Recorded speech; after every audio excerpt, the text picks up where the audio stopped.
Saudara, akhirnya seorang pendeta besar buka suara terkait dengan pernyataan Yusuf Kala yang sangat viral di beberapa hari yang lalu. Pendeta besar ini meminta secara tegas kepada negara dan juga kepada aparat kepolisian supaya Yusuf Kala segera ditangkap. Seperti apa pernyataan tegas pendeta besar tersebut?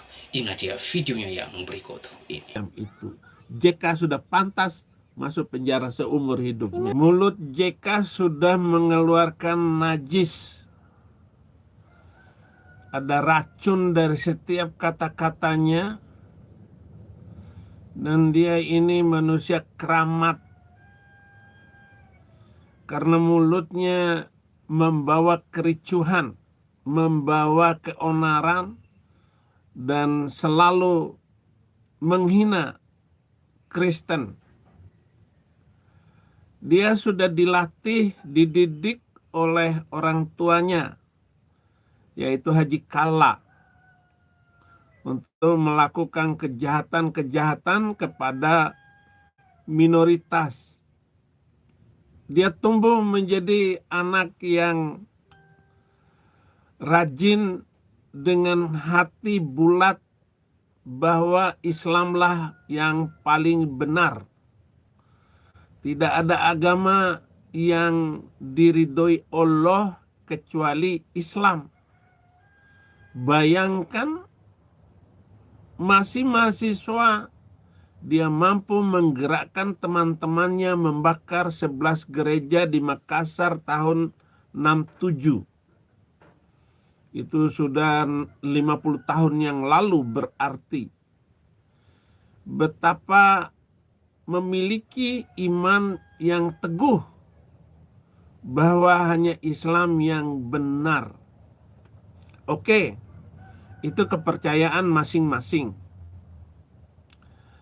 Jika mulut najis yang dikatakan oleh Yesus tentang orang-orang yang menggunakan mulutnya mengeluarkan najis seperti Kala, seperti Rijik, Bahar Semit.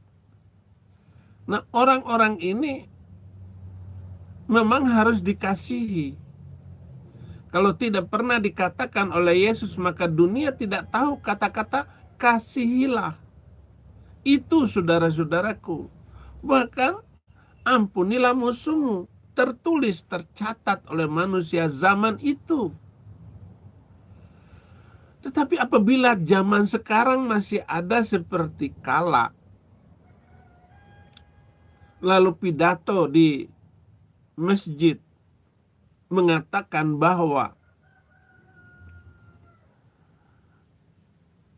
Muslim masuk surga kalau membun-bun dan dibun-bun. Yang fatal, Kristen juga begitu katanya. Permasalahan sekarang ini bola api yang makin membesar, membenturkan antara organisasi, bahkan pemuda-pemuda masjid di seluruh Indonesia bergerak membela Kala. Wakil presiden memang. Tetapi kalau melihat apa yang dilakukan oleh Ahok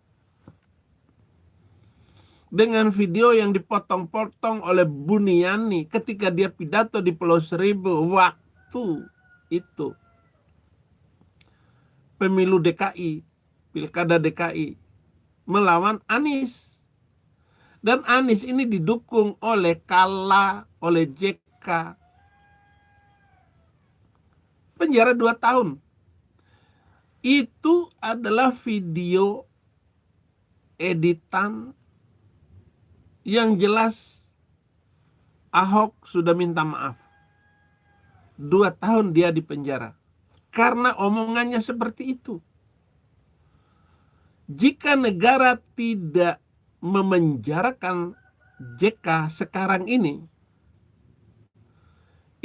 negara apa namanya?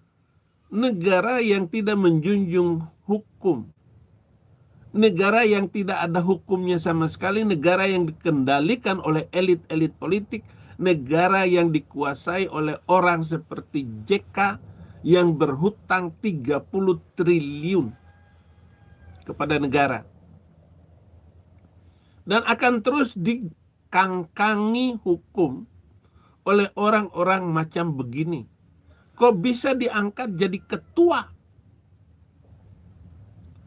Ketua masjid. Ketua macam apa orang seperti itu?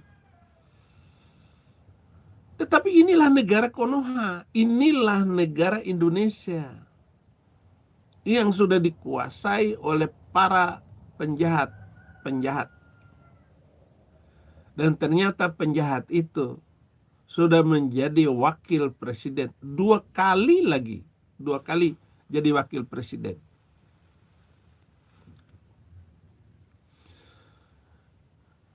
Sindiran Prabowo kemarin, saya sudah mendengar ada hutang 30 triliun. Nah, siapa yang membuka ini? Ini rahasia bank. Presiden sekalipun tidak boleh tahu seperti itu. Tetapi PPATK sudah membongkar tentang hutang kala, dan dia bilang apa? Itu sedikit katanya. Sedikit kakek loh. Sedikit bagaimana seorang wakil presiden mengatakan bahwa hutang 30 triliun sementara rakyat yang terlambat bayar listrik dicabut. Ya listrik paling 700.000, tetapi sudah dicabut oleh PLN. Sementara adiknya Kala, dia korupsi 1,3 triliun untuk listrik di Kalimantan Barat. Jadi adiknya Kala sekarang menghadapi KPK karena dia nyolong uang negara. Nggak main-main, 1,3 triliun. Abangnya berhutang 30,33 triliun. Kok negara tidak menangkap orang ini? Walaupun dia presiden, sekalipun di negara maju seperti Amerika, jangan coba-coba. Nggak usah berhutang, nggak usah korupsi seperti adiknya Kala. Donald Trump diduga belum membayar pajak, bukan menggelapkan, belum membayar pajak, melunasi pajak. Itu dikejar terus oleh pengadilan di Amerika. Nggak usah namanya korupsi, nggak usah namanya penggelapan, belum melunasi pajak. Di sebuah gedung, di negara bagian yang lain, di New York. Di New York. Itu dikejar oleh pengadilan. Dia itu presiden. Itu sebabnya jika Kala tidak dipenjarakan oleh negara sekarang ini, maka tidak ada hukum lagi di negara Indonesia. Nggak usahlah ngomong saya korban Kala, penistaan agama.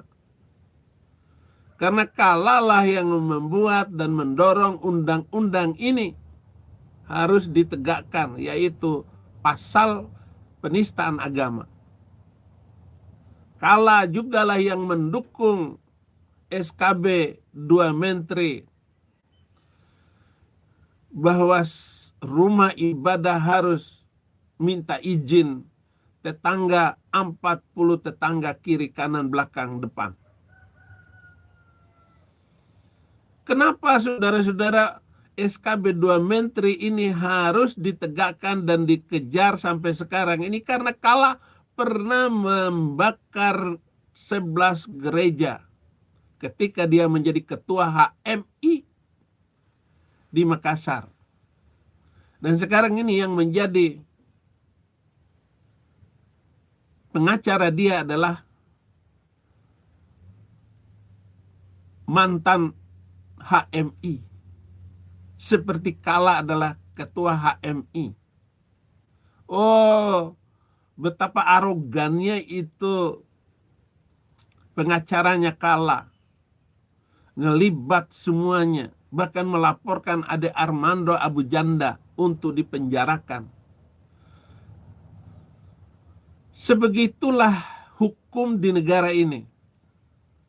Saya sudah 4 tahun nggak bisa kembali ke Indonesia, karena kalau saya balik ke Indonesia, saya akan ditangkap lagi. Nah, polisi mengirim Jenderal Bintang 2 untuk membawa kembali saya ke Indonesia. Tapi waktu itu saya memutuskan saya tidak kembali ke Indonesia. Itu buntut dari permintaan saya kepada Menteri Agama untuk menghapus 300 ayat dari kitab suci mereka. Marahlah mereka. Bahkan Mahfud MD marah, itu harus dipanggil karena itu bisa masuk penjara 6 tahun. Nah, masalahnya sekarang ini kalah, saudara-saudara. Bagaimana sikap negara Indonesia terhadap kalah ini? Dia harus dipenjarakan, dia harus masuk penjara.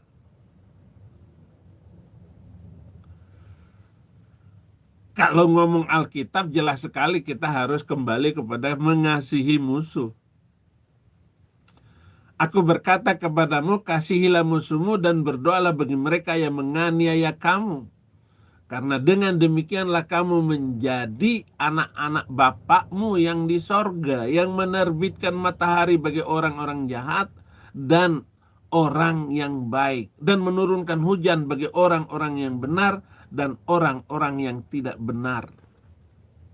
Tetapi masalahnya mulut Kala telah menjadi najis karena mengeluarkan kata-kata yang salah. Apakah itu ada sumbernya dari kitab suci? Ternyata kalau kita lihat dari kitab suci bahwa bun-bun atau dibun-bun masuk surga hanya ada dalam Quran. Surat ke-9 ayat 111.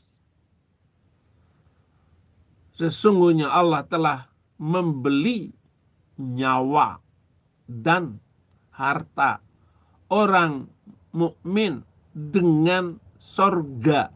Mereka membun-bun atau dibun-bun. Itu ayatnya ada. Tetapi kata Kala tidak ada.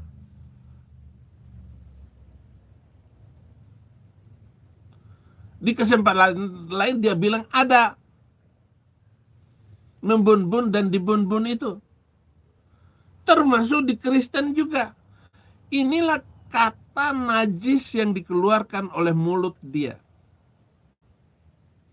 Yesus benar berkata, bukan yang masuk ke mulutmu, maksudnya makanan-makanan ini, yang menajiskan kamu. Tetapi yang keluar dari mulutmu berasal dari hati, itulah najis. Dan Kala telah membuktikan mulutnya penuh dengan kotoran.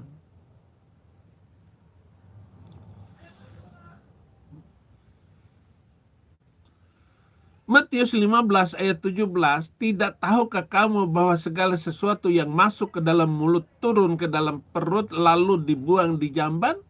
Tetapi apa yang keluar, ayat 18, yang keluar dari mulut berasal dari hati. Dan itulah yang menajiskan orang. Ayat 19, karena dari hati timbul pikiran jahat, pembunuhan, perzinahan, pencabulan, pencurian, sumpah palsu, hujat. Dari mulutnya sumber keributan dan kegaduhan. Kegaduhan yang ditimbulkan karena ajaran yang sudah tertanam. Udah puluhan tahun. Jadi sejak kecilnya Kala telah diajarkan bapaknya untuk membenci minoritas di Makassar. Dan sekarang dia sudah menjadi ketua Dewan Masjid. Seumur hidupnya. Udah berapa puluh tahun itu jadi ketua Dewan Masjid itu. Sama dengan Ma'ruf Amin, ketua MUI sampai mati. Orang Muhammadiyah nggak boleh 2 periode jadi ketua Muhammadiyah. Harus ganti. Tapi kalau urusan di Islam rumit sekali. Ketua Dewan Masjid. Orang Dewan Masjid kayak begitu. Quran nggak ngerti. Sholat nggak pernah pula. Yakin kalah itu sholat kalau dilihat orang saja. Ini kegaduhan terus.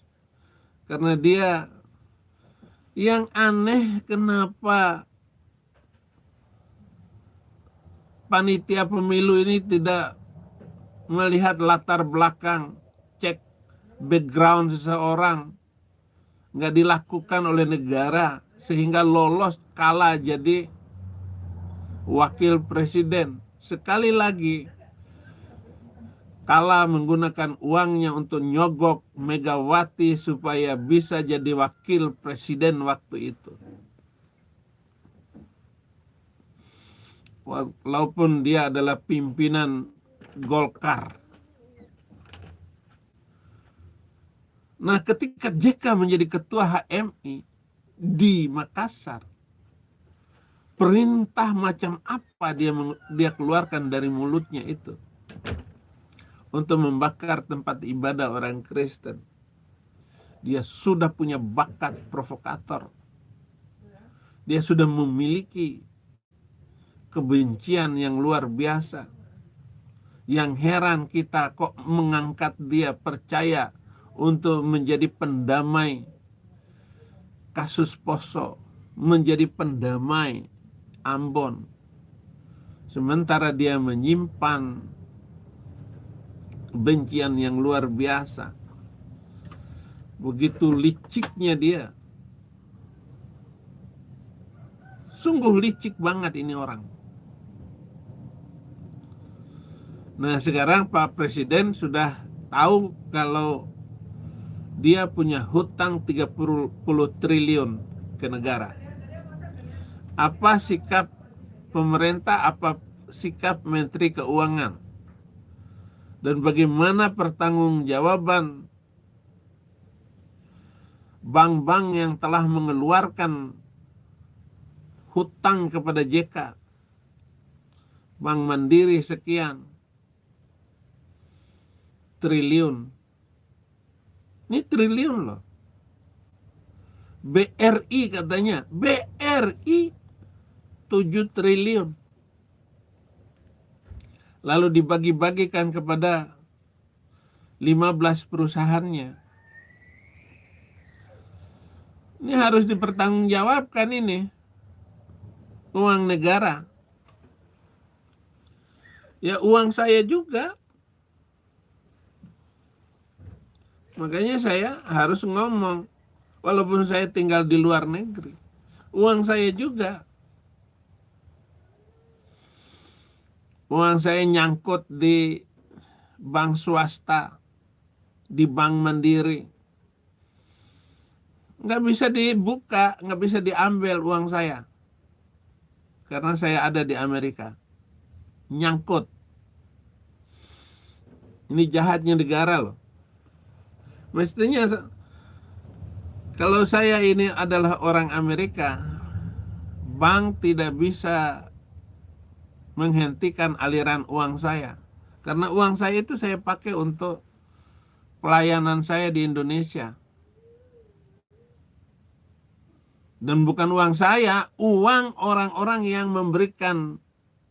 Karena saya tidak punya gaji, saya tidak punya harta kekayaan. Uang-uang ini saya pakai untuk pelayanan, untuk penginjilan di Indonesia. Bagi Kala, uang itu hanya ingusnya Kala. Uang yang nyangkut di uang kecil. Tetapi sekarang ini 30 triliun. Betapa banyaknya hutang Kala yang harus dia penuhi. melunasinya. Bagaimana cara dia membayar pajak? Saya yakin dia ngemplang pajak.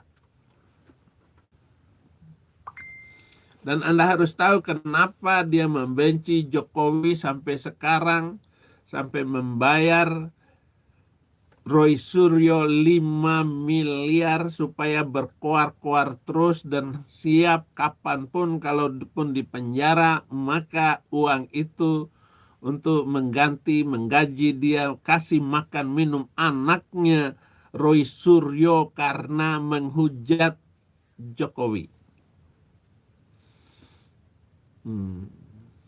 Dan ketika itu dia bilang bahwa Jokowi punya ijazah asli. Sekarang ini, baru-baru ini dia bilang bahwa saya percaya bahwa ijazah Jokowi asli katanya. Untuk menghindari betapa liciknya. Padahal dia menyuruh Roy Suryo untuk keluar-keluar dengan Dr. Tifa bahwa ijazah palsu itu milik Jokowi. Supaya dituntut. Tetapi dia ngomong ke pers bahwa ijazah asli Jokowi, saya tahu itu katanya. Kapan dia lihat, kapan dia ini. Sementara dia omongannya berseliweran. Sayalah yang membawa Jokowi jadi presiden. Sayalah yang membawa dia dari Solo ke Jakarta untuk jadi gubernur DKI. Semua omongannya memang mengandung banyak tipu taktik, saudara. Jadi tidak heran melihat orang ini telah menjadi iblis.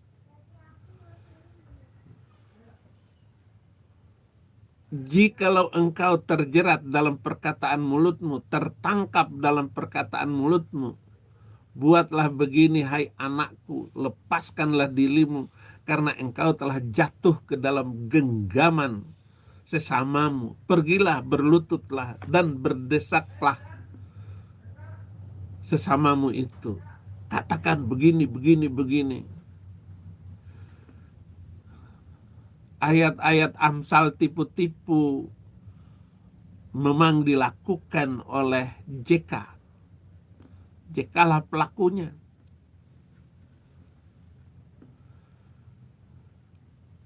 Kesalahanmu lah yang mengajar mulutmu. Dan bahasa orang licik yang kau pilih. Mulutmu sendirilah yang mempersalahkan engkau, bukan aku. Bibirmu sendiri menjadi saksi menentang engkau.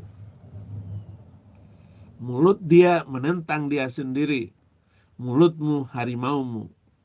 Mulutmu kau biarkan mengucapkan yang jahat, dan pada lidahmu melekat tipu daya. Engkau duduk dan mengata-ngatai saudaramu, memfitnah anak ibumu. Itulah yang engkau lakukan, tetapi aku berdiam diri.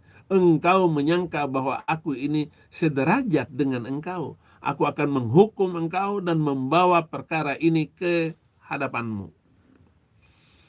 Jika negara tidak memenjarakan JK, sekali lagi saudara-saudara, bahwa negara ini tidak memiliki hukum. Atau ada hukum hanya untuk menjerat orang-orang lemah, orang-orang bodoh, orang-orang minoritas. Perhatikanlah ini, hai kamu yang melupakan Allah, supaya jangan aku menerkam dan tidak ada yang melepaskan engkau. Saya mau membuktikan kepada Anda semua bahwa apa yang dikatakan oleh JK ini sudah memenuhi unsur pasal penistaan agama. Karena sama juga dengan Ahok. Tidak perlu nonton video lengkapnya. Walaupun maksud daripada dia itu adalah maksud damai.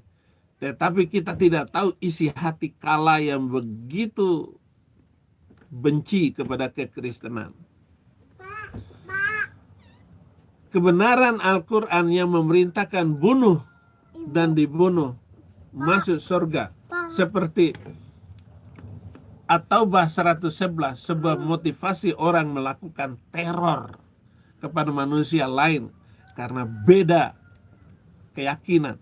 Sesungguhnya Allah telah membeli nyawa muslim dan hartanya dengan sorga, membunuh atau dibunuh, dan seterusnya.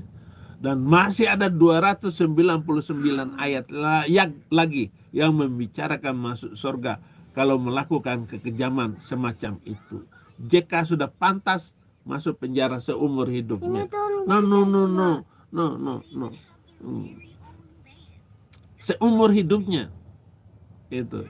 Bahwa JK mengatakan orang Kristen membunuh itu masuk surga, sementara orang tidak ada satu ayat pun yang mengajarkan seperti itu. Benarlah apa video Abu Janda yang membuat kelompok Kala itu marah besar sehingga melaporkan Abu Janda, Permadi Arya, dan juga Grace Natali. Lalu ini katanya rancangan besar, ada orang di belakang mereka. Tetapi yang jelas ucapan Kala telah menimbulkan huru-hara di negeri ini. Secara undang-undang ITE, dia telah memancing keributan, mengeluarkan asap yang menyesakkan napas, yaitu dia yang berlaku tidak bercela. Dia tuntut mereka melakukan apa yang adil dan mengatakan kebenaran dengan segenap hatinya, yang tidak menyebarkan fitnah dengan lidahnya, yang tidak berbuat jahat terhadap temannya, dan tidak menimpakan cela kepada tetangganya. Itulah Ade Armando, itulah Abu Janda yang memandang hina orang yang tersingkir, tetapi memuliakan orang yang takut akan Tuhan, yang berpegang pada sumpah walaupun rugi. JK sudah menyebarkan fitnah yang amat keji terhadap Kristen dengan melontarkan tuduhan yang tidak dikenal dalam ajaran Yesus. Abu Janda kan hanya mengomentari video JK. Saya juga, ya kalau saya ya tidak bisa diviralkan lagi. Video saya hanya ditonton 2.000 orang, itu sudah cukup. Satu video saya, enggak ratusan ribu, lalu menghasilkan banyak uang, saudara-saudara. Saya hanya untuk memberitakan Injil. Tidak ada keinginan yang lebih daripada itu, walaupun hati itu ada. Ingin viral, ingin banyak uang dari YouTube. Tapi cukuplah. Cukuplah ini semua. Jangan lupa like dan subscribe. Indonesia bagi Kristus. Bantu terus pelayanan ini. Meskipun banyak tantangan, banyak tuduhan, apalagi Muslim. Wah, saudara Muslim paling benci dengan Saifuddin Ibrahim. Nah teman-teman, itulah dia video yang baru saja kita saksikan bersama, di mana seorang pendeta besar yang sangat ditakuti oleh RT 6, ya, seorang dulunya adalah seorang guru besar yang dimana sebuah sekolah yang terbesar di Indonesia ini, dan salah satu dia adalah seorang dewan atau dosen di sebuah sekolah tersebut, yaitu Pendeta Saifuddin Ibrahim. Nah teman-teman, Pendeta Saifuddin Ibrahim ini meminta kepada negara dan juga kepada aparat kepolisian dengan secara tegas supaya pihak kepolisian Republik Indonesia menangkap Yusuf Kala, ya. Nah teman-teman, kalau kita bandingkan dengan kasus Ahok, di mana video Ahok waktu itu dipotong-potong dan di framing, lalu Ahok meminta maaf di depan publik bahwa Ahok tidak pernah ada niatnya untuk menista agama lain. Namun pada kesimpulannya, saudara, Ahok tetap ditetapkan sebagai penistaan agama dan dipenjara. Karena apa? Karena tuntutan massa dan juga oleh dorongan dan dukungan dari beberapa tokoh, dan saya salah satunya ya adalah Yusuf Kala. Waktu itu ia meminta kasus Ahok itu diselesaikan selama 2 minggu. Lalu pertanyaannya sekarang, ketika kasus Yusuf Kala, apakah standar yang sama yang digunakan kepada Ahok bisa juga disematkan kepada Pak Yusuf Kala? Selama 2 minggu harus dituntaskan kasus Pak Yusuf Kala. Karena apa? Video viral potongan yang viral itu membuat kegaduhan di tengah-tengah masyarakat, dan terlebih-lebih kepada kami umat Kristiani. Ya, itulah sebabnya umat Kristiani memiliki reaksi untuk melaporkan Pak Yusuf Kala ke pihak kepolisian Metro Jaya, dan sampai detik ini belum diproses kasus itu, surat itu ya. Nah, teman-teman, itu dipotong, di framing. Lalu waktu itu kan Ahok meminta maaf. Apa yang sedang kisruh dan gaduh di tengah-tengah masyarakat, dia meminta maaf di depan publik. Tapi kalau kita bandingkan, sekarang giliran Yusuf Kala, videonya dipotong, videonya viral, lalu memicu kegaduhan di tengah-tengah masyarakat. Namun sayangnya Yusuf Kala sampai detik ini tidak pernah meminta maaf di depan publik. Dan sampai saat ini laporan saya melihat dan belum mendengar ya kalau laporan Gamki itu sudah ditanggapi oleh pihak berwajib atau belum. Ya, sampai detik ini saya melihat bahwa laporan Gamki itu ya belum ditanggapi oleh pihak kepolisian. Ada apa dengan negara ini? Ada apa? Saya berharap negara ini adil, dan hukum yang diberlakukan kepada Ahok, hal yang sama harus diberlakukan kepada Yusuf Kala. Baru adil, ya, baru adil. Apa yang dilakukan kepada Ahok pada tahun 2017, hal yang sama juga, standar yang sama juga harus diberlakukan kepada Yusuf Kala. Dipanggil, diproses, ya, disidik. Jadi sobat saudara, bagaimana tanggapan dari pendapat saudara setelah menyaksikan videonya? Berharap teman-teman berkomentar di kolom komentar, dan kalau bertanya komentar saudara, komentar yang membangun dan mengedukasi kita semua. Demikian video saya kali ini, sampai bertemu di video saya selanjutnya. Tuhan Yesus memberkati kita semua. Shalom.